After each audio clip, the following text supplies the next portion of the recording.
Hello friends. आज का dictation आनंद मासिक पत्रिका अंक 11 से लिया गया है, जो कि 3 स्पीड 80 शब्द प्रति मिनट, 90 शब्द प्रति मिनट, 100 शब्द प्रति मिनट की गति से डाला जाएगा। इसके अलावा आपको टेलीग्राम की लिंक नीचे डिस्क्रिप्शन बॉक्स में मिल जाएगी। इसके अलावा आपको अनेक प्रकार की प्लेलिस्ट की लिंक भी नीचे डिस्क्रिप्शन बॉक्स में मिल जाएगी, जैसे कि रामधारी गुप्ता खंड 1, रामधारी गुप्ता खंड 2, newspaper dictations, 10 minute non stop dictations, free practice batch dictation, previous year में एग्ज़ाम में बोले गए डिक्टेशन, साथ ही कठिन शब्दों की आउटलाइन वाले शॉर्ट्स भी मिल जाएंगे। और अगर आपको हमारा यह प्रयास पसंद आता है तो वीडियो को लाइक ज़रूर करें, इससे हमारा मनोबल बढ़ता है। तो ज़्यादा समय ना लेते हुए डिक्टेशन स्टार्ट करते हैं 5 सेकंड के बाद।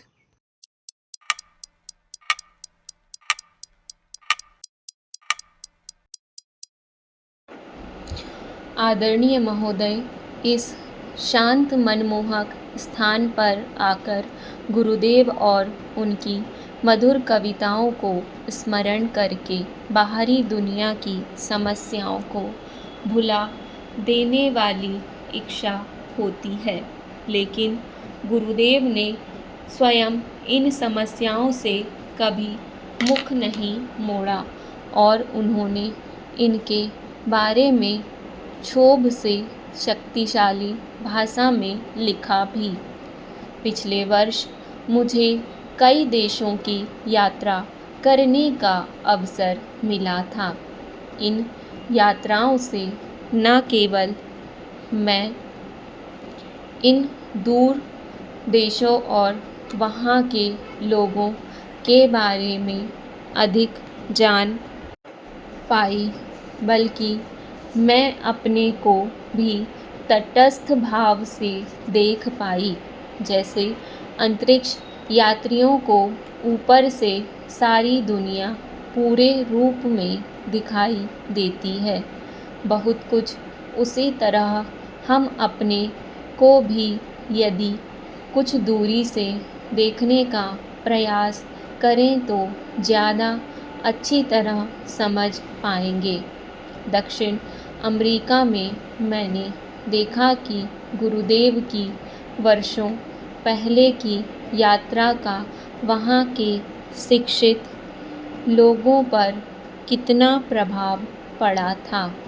जहाँ जहाँ मैं गई, मैंने नेताओं और बुद्धिजीवियों से बातचीत की और यह पाया कि सभी लोग मनुष्य जाति की दो समस्याओं, अमीरी और गरीबी के अंतर और युद्ध और शांति के बारे में बहुत व्यग्र थे।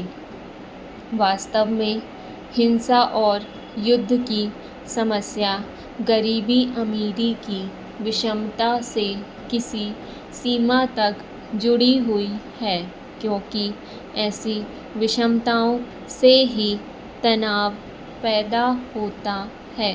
गुरुदेव ने निर्बल की शक्ति के बारे में विचार प्रकट किए थे। विज्ञान ने मनुष्य को ऐसे सर्वनाशों हथियार दे दिए हैं जो मित्र दुश्मन सब को नष्ट कर देंगे।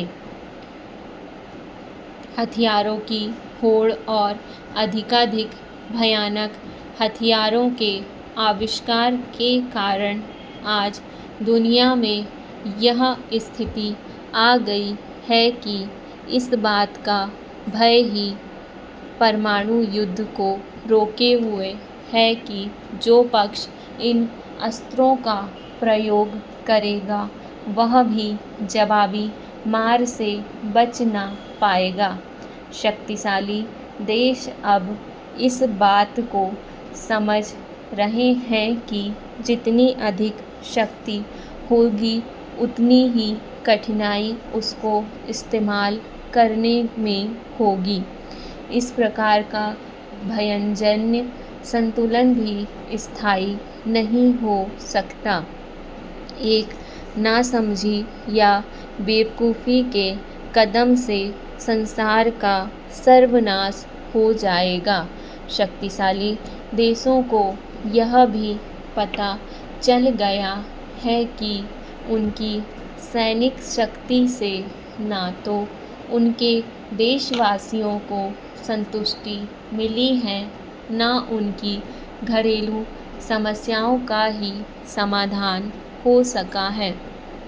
आदरणीय महोदय, भारत ने यह भी देखा है कि कैसे एक छोटा सा देश, जिसके पास अस्त्र शस्त्र और साधनों की कमी है, एक शक्तिशाली देशों का सामना कर रहा है। स्वतंत्रता के संकल्प को शक्ति से कुचला नहीं जा सकता। मित्रता और मोहब्बत तो दूर, शक्ति के बल पर किसी पर शासन भी नहीं चलाया जा सकता। अंतर्राष्ट्रीय क्षेत्र में जहां एक ओर तनातनी और शीत युद्ध की मनोवृत्ति और कठोर हो गई है, वहीं दूसरी ओर आपस में समझौते की भी कोशिश की जा रही है। इस तरह बड़े राष्ट्र एक दूसरे के विरुद्ध होते हुए भी किसी एक प्रश्न पर दूसरे राष्ट्रों पर दबाव डालने के लिए मिल जाते हैं।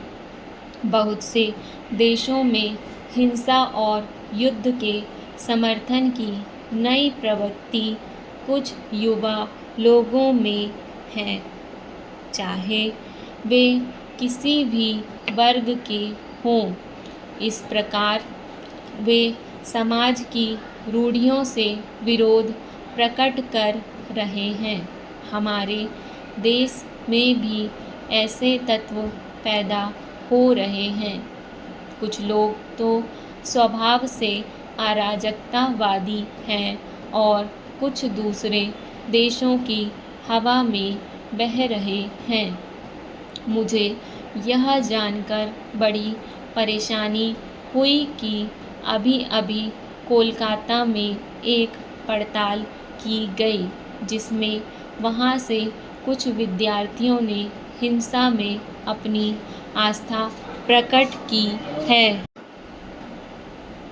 हिंसा का तर्क हमारे लिए कोई नया नहीं है और हमारे अनुभव ने हमें बताया है कि हिंसा से कभी उन्नति और समृद्धि नहीं मिलती। 100 वर्ष पहले इसी वर्ष महात्मा गांधी का जन्म हुआ था। उन्होंने हमें सिखाया था कि हिंसा पर काबू पाने से ही संसार की रक्षा हो सकती है। ठीक 50 साल पहले उन्होंने देश में स्वतंत्रता के लिए अहिंसक आंदोलन चलाया था। वह जलियांवाला बाग के नृशंस हत्याकांड का वर्ष था।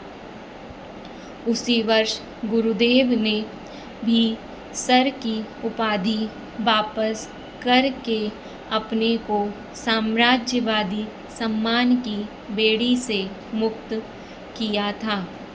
गुरुदेव की यह कामना थी कि व्यक्तित्व का विकास प्रकृति के साहचर्य में और राष्ट्रीय परंपराओं के सामंजस्य में होना चाहिए। परंपरा से उनका मतलब यह नहीं था कि जो कुछ भी पुरानी बातें हों, हम उन्हें आँख मूंद कर स्वीकार कर लें। उन्होंने उन सब बातों के विरुद्ध आवाज़ उठाई जो आधुनिक जीवन के अनुरूप नहीं थी।